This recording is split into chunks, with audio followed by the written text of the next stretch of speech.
Hai sobat muda, apakah kalian sudah memahami pentingnya wawasan Nusantara? Gimana?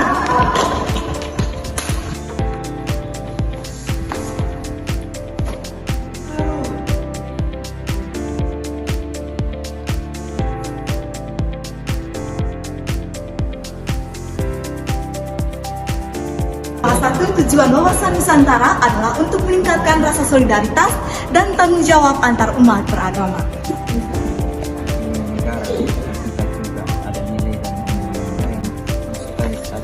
Salah satu asas dari wawasan Nusantara agar terjadinya suatu kepentingan yang sama dari sebuah kerjasama. Wow, keren sekali.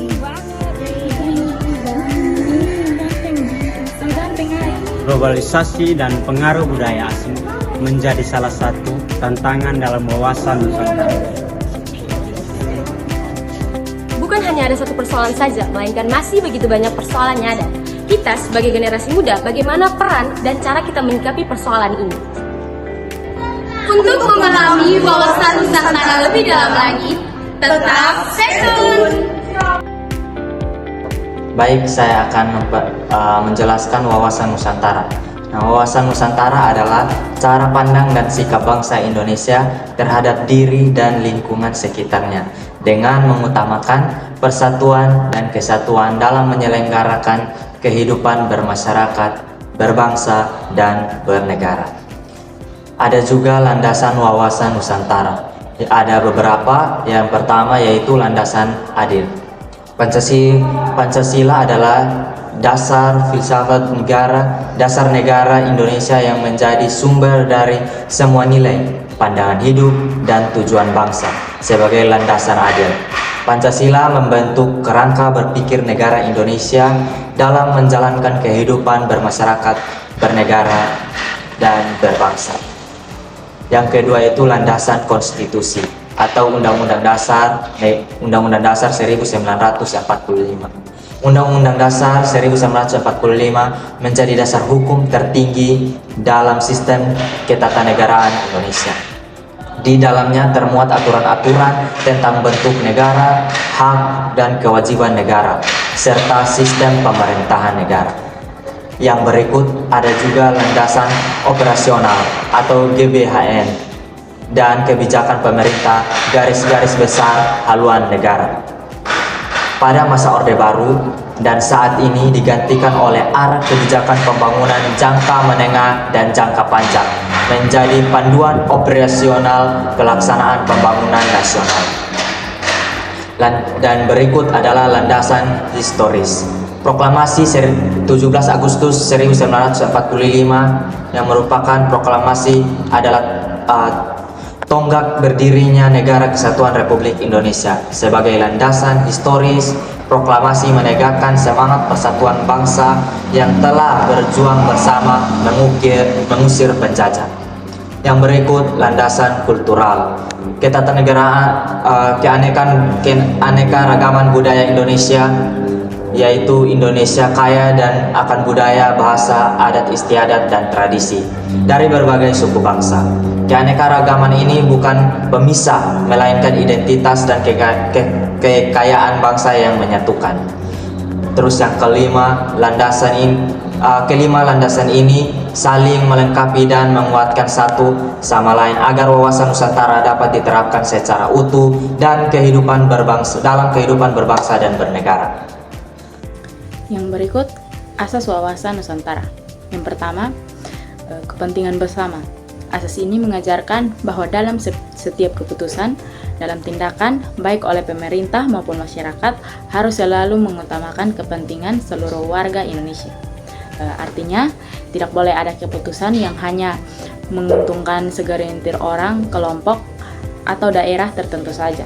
Wawasan Nusantara menekankan pentingnya mengedepankan kesejahteraan nasional agar semua warga dari Sabang sampai Merauke merasakan manfaat pembangunan secara adil dan merata. Yang kedua di sini ada keadilan. Keadilan ini berarti semua warga negara harus diperlakukan sama di hadapan hukum dan diberi kesempatan yang setara untuk berkembang. Tidak boleh ada diskriminasi berdasarkan suku, agama, ras, daerah, atau latar belakang sosial.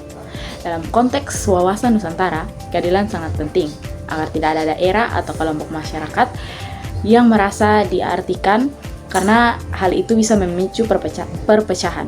Dengan asas keadilan, rasa kepercayaan masyarakat terhadap negara akan tumbuh dan semangat gotong royong akan saling menguatkan. Yang ketiga di sini ada kejujuran. Kejujuran adalah fondasi moral dalam membangun kepercayaan, baik di tingkat individu maupun dalam kehidupan berbangsa dan bernegara.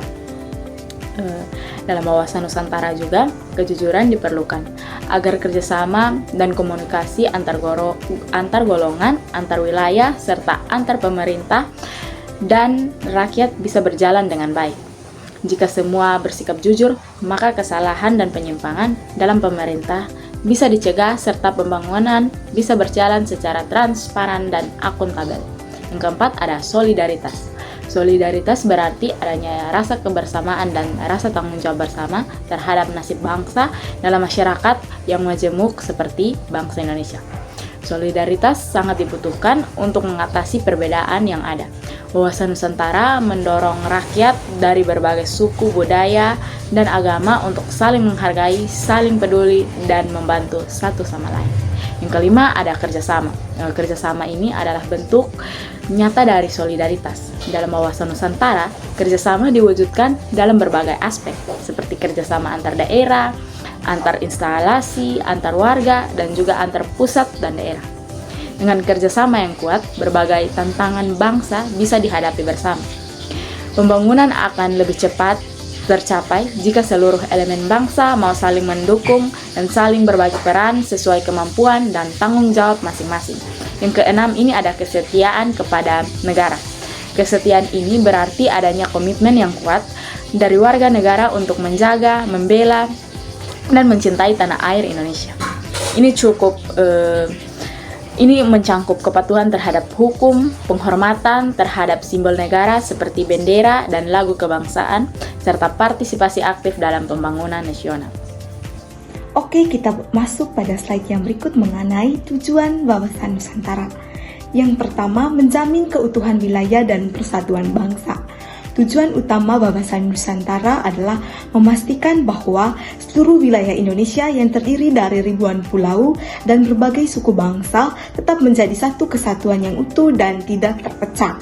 Ini penting agar keamanan, stabilitas, dan kedaulatan negara bisa terus terjaga dari ancaman pemecah belah, baik dari dalam maupun dari luar negeri. Yang kedua adalah mewujudkan nasionalisme yang tinggi. Wawasan Nusantara ingin menumbuhkan rasa cinta dan bangga terhadap tanah air pada setiap warga negara. Nasionalisme yang tinggi membuat rakyat Indonesia memiliki semangat untuk menjaga dan membangun negara bersama-sama tanpa melihat suku, agama, atau daerah asal. Poin yang ketiga adalah meningkatkan rasa solidaritas dan tanggung jawab antar warga negara. Dengan beragam budaya dan adat istiadat, wawasan Nusantara mengajak seluruh rakyat Indonesia untuk saling menghormati dan membantu satu sama lain. Solidaritas dan toleransi ini sangat penting agar hidup rukun dan damai dalam keberagaman, serta menghindari konflik yang dapat merusak persatuan. Dan poin yang keempat atau poin yang terakhir di sini adalah menjaga keseimbangan antar kepentingan nasional dan daerah.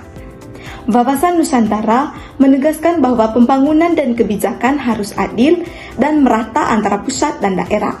Artinya, kepentingan nasional harus diharmoniskan dengan kebutuhan dan aspirasi daerah, supaya semua wilayah merasa diperhatikan dan dapat berkembang secara seimbang. Baik, kita masuk pada tantangan globalisasi. Yang pertama yaitu ancaman desentralisasi bangsa. Desentralisasi bangsa berarti perpecahan atau hilangnya persatuan dalam suatu negara. Tantangan ini muncul ketika sebagian kelompok masyarakat merasa tidak puas atau tidak diakui atau terpinggirkan, lalu muncullah keinginan untuk memisahkan diri. Dan yang kedua yaitu konflik SARA, suku, agama, ras, dan juga antar golongan. Konflik dengan berkaitan dengan perbedaan identitas seperti suku, agama, dan juga ras seringkali dipicu oleh intoleransi prasangka. Jika masyarakat tidak mampu mengelola kebersamaan secara bijak, maka konflik sosial dapat terjadi dan membahayakan persatuan. Yang ketiga yaitu globalisasi dan juga pengaruh budaya asing. Globalisasi membawa berbagai pengaruh luar ke dalam negeri, termasuk budaya asing yang tidak selalu sesuai dengan nilai bangsa Indonesia. Misalnya gaya hidup yang konsumtif dan juga individualis, atau sikap bebas yang bertentangan dengan norma lokal. Yang keempat yaitu ketimpangan pembangunan antar daerah. Ketimpangan terjadi ketika pembagian daerah berkembang pesat sementara daerah lain tertinggal. Hal ini juga bisa menimbulkan kecemburuan sosial dan juga rasa ketidakadilan, sehingga memperbelah kesatuan bangsa Indonesia. Baik, kita masuk ke pembahasan yang berikutnya, implementasi wawasan Nusantara dalam kehidupan sehari-hari. Yang pertama, meningkatkan toleransi antar suku dan agama. Hal ini sangat penting untuk dilakukan agar menjaga persatuan, kedamaian, keharmonisan dalam masyarakat yang majemuk seperti di Indonesia ini. Berikut hal-hal konkret yang dapat kita lakukan. Yang pertama, pendidikan multikultural, seperti mengadakan diskusi atau semacam seminar tentang pentingnya menghargai perbedaan. Yang kedua, dialog antar umat beragama dan antar suku, seperti mengadakan forum tentang pentingnya menjaga perbedaan antar umat beragama dan juga antar suku. Yang ketiga, kegiatan sosial bersama. Kegiatan sosial bersama ini dapat kita lakukan dengan melibatkan masyarakat dari berbagai latar belakang. Dalam kegiatan sosial ini kita dapat melakukan kegiatan seperti kerja bakti bersama dan juga donor darah. Hal ini juga dapat kita lakukan untuk menjaga persatuan dan kesatuan dalam masyarakat di Indonesia. Yang keempat, pemanfaatan media sosial secara positif. Hal ini dapat kita lakukan dengan membagikan konten yang mengangkat nilai-nilai toleransi dan persaudaraan. Implementasi yang kedua adalah menghargai perbedaan budaya dan bahasa. Hal ini merupakan bagian penting dari menciptakan kehidupan yang damai, harmonis, dan saling menghormati di tengah masyarakat yang majemuk ini. Berikut ini beberapa cara untuk menumbuhkan sikap menghargai perbedaan budaya dan bahasa. Yang pertama, menyadari bahwa perbedaan adalah kekayaan, bukan ancaman. Setiap budaya dan bahasa memiliki nilai-nilai luhur yang unik. Yang kedua, belajar dan mengenal budaya lain, seperti menonton pertunjukan seni, membaca buku, atau mengikuti festival budaya dari berbagai daerah. Yang ketiga, tidak merendahkan atau mengejek perbedaan. Hindari candaan atau ucapan yang menyinggung aksen, pakaian adat, tradisi, atau kebiasaan budaya lain. Yang keempat, berteman dengan orang dari latar belakang yang berbeda. Bangun pertemanan dengan orang dari suku atau daerah lain agar kita lebih memahami cara pandang mereka. Implementasi yang ketiga adalah menaati hukum dan aturan negara. Cara menumbuhkan sikap taat hukum. Yang pertama, belajar tentang undang-undang dan peraturan. Dan yang kedua, memberi contoh yang baik. Orang tua, guru, dan tokoh masyarakat perlu menjadi teladan dan menaati hukum. Dan yang ketiga, berani menolak perbuatan yang melanggar hukum. Tidak ikut-ikutan saat orang lain melakukan tindakan curang seperti menyontek atau melanggar aturan. Selain ini, masih banyak hal positif yang dapat dilakukan untuk belajar menaati hukum dan aturan. Implementasi yang keempat, cintai produk dalam negeri dan menjaga lingkungan. Sikap mencintai produk dalam negeri dan menjaga lingkungan adalah dua hal yang penting yang bisa kita lakukan untuk membangun bangsa dan melindungi masa depan bumi. Keduanya ini bisa diterapkan dalam kehidupan sehari-hari dengan cara sederhana, namun berdampak sangat besar. Beberapa contoh sikap yang dapat kita ambil. Yang pertama, membeli makanan, pakaian, atau kerajinan tangan buatan lokal. Dan yang kedua, menggunakan aplikasi atau teknologi buatan anak bangsa.